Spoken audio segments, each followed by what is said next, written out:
Hi guys, how are you? Today we are going to learn about past simple, how to use it and its structure. Сәлем достар, бүгін біз ағылшын тіліндегі past simple деген тақырыпты өтеміз, яғни оның қолданылуы және де оның структурасы туралы. Жалпы past simple бұл қазақ тіліндегі өткен шақ деген ережеге сәйкес келеді, және past simple'дың ережелеріне көз жүгіртсек. Past simple'ды бұрын болып кеткен іс-әрекет туралы айтқан кезде қолданамыз. Яғни бұрын өтіп кеткен, қазір болып жатпаған іс-әрекеттерге. Және ағылшын тілінде етістіктер екіге бөлінеді: дұрыс етістіктер және бұрыс етістіктер деп. Және дұрыс етістіктерге ed жалғауы жалғанып past simple жасалынады. Сұраулы және болымсыз түрінде ed did көмекші етістігі арқылы қолданылады екен. Мысалдарға көз жүгіртсек. Мысалға, позитив сөйлемінде I washed my car yesterday. Жалпы wash деген бұл жуу деген етістік, ал оған ed-ді жалға жүрсек, өткен шақ болады. Яғни мен жудым. I washed my car yesterday. Мен жудым көлігімді кеше. Яғни мен кеше көлігімді жудым. Осыдан сұраулы сөйлем істейтін болсақ, жаңағы ережеге сәйкес did көмекші етістігі келеді. Яғни Did I wash my car yesterday? Мен кеше көлігімді жудым ба? Бұл жерде назар аударатын өте мұқият ереже.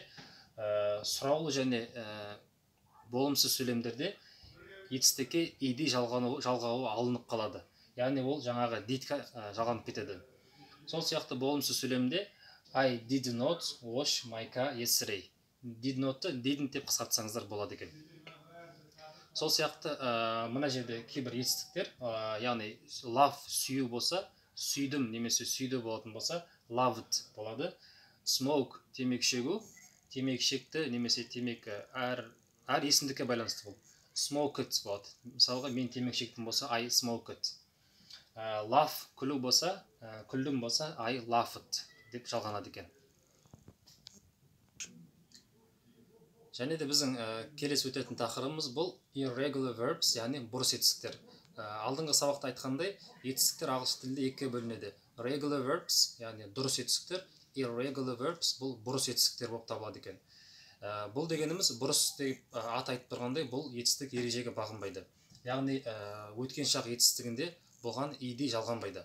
Мысалға алып қарайтын болсақ, go деген етістік бұл бару, бардың немесе бардың болады. Өткен шағы болатын болса, бұған go et жалғанбайды. Яғни бұның өзінің өткен шағы бар, went деген. Сол сияқты see, saw, fall, fell, buy, bought, eat, ate, forget, forgot.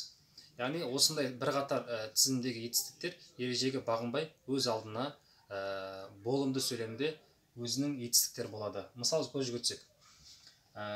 We went to Astana last week. Went деген бұл барудың, go-дің өткен шағы. Яғни we went, біз бардық қайда? Астанаға қашан? Last week, өткен аптада. Өткен аптада біз Астанаға бардық. Ал сұраулы мен болымсыз сөйлемдерінде бұл жаңағыдай ережеге бағынады. Яғни did we go to Astana last week? Сұраулы және болымсыз сөйлемдерде етістіктің негізгі формасы, базалық формасы қолданылады. We didn't go to Astana last week. Өткен аптада біз Астанаға бармадық. Сол сияқты кейбір мысалдар. I bought a new phone. Bought дегеніміз байдың өткен шағы. Buy деген сатып алу. I bought болса, мен сатып алдым a new phone. Жаңа телефон. Yesterday, кеше. We saw you in airport 2 days ago. We saw. Saw дегеніміз see-дің өткен шағы. We saw болса, біз көрдік. Жалпы see дегеніміз көру болса, so көрдік деп өткен шаққа ауысады. We saw you. Біз көрдік сені қайда? In airport. Апортта 2 days ago. 2 күн бұрын. Және келесі мысал. She ate lots of pizza. Ate дегеніміз eat-тің, яғни жеудің өткен шағы. She ate. Ол жеді lots of көп pizza. Яғни ол көп пицца жеді болып табылады екен.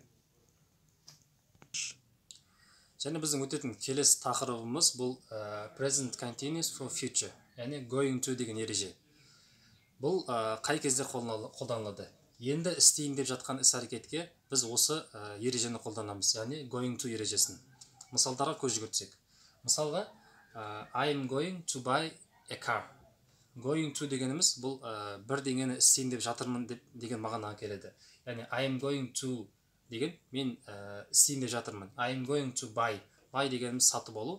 Яғни мен сатып алайын деп жатырмын. A car. Мен машина сатып алайын деп жатырмын деген келеді. Ал сұраулы сөйлем бұл to be-дің ережесіне сәйкес келеді. To be-дің ережесін естеріңізге түсірсеңіздер, to be-дің етістігімен, яғни am, is, are мен есімдік ауысады. Сонда am I деп ауысып кетеді. Өте оңай. Am I going to buy a car? Яғни мен көлік сатып алайын деп жатырмын ба? Ал негатив, яғни болымсыз түрі бұл тура жаңа айтқандай to be ережесіне сәйкес келеді. I am not going to buy a car. Яғни кейбір мысалдарға көз жүгіртсек. She is going to fly to the USA next week. Бұл жерде маңызды аударатын жер бұл мына есімдікке байланысты етістігі де өзгеріп отырады. She-ға, he-she-it-ға біз алдында сабақта айтқанымыздай is етістігі қолданылады. She is going to fly. Fly дегеніміз ұшу. Ол ұшайын деп жатыр. Қайда? To the USA.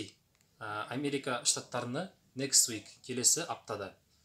They are going to go to mountains tomorrow. They are. Қараңыздар, есімдікке байланысты they, олар. Осы есімдікке байланысты етістікте өзгеріп отырады. They-ға, you, we, they-ға біз білетініміздей are етістігі жүреді. They are going to go. Олар барайын деп жатыр. Go деген бару. Қайда? To mountains. Тауларға. Яғни тауға қыдыруға. Tomorrow. Ертең. Ертең олар тауға қыдыруға барайын деп жатыр. Келесі мысал. I am going to work online. Мына жерде тағы жаңа ереже. Есімдікке байланысты етістіктің өзгеруін мұқият қараңыздар. I am going to work. Яғни мен жұмыс, work деген жұмыс істеу, мен жұмыс істейін деп жатырмын онлайн. Яғни мен онлайн үйде жұмыс істейін деп жатырмын деген мағынаға сәйкес келеді. Жалпы going to-дің қысқаша түсіндірмесі осы болай. Тыңдағандарыңызға рахмет.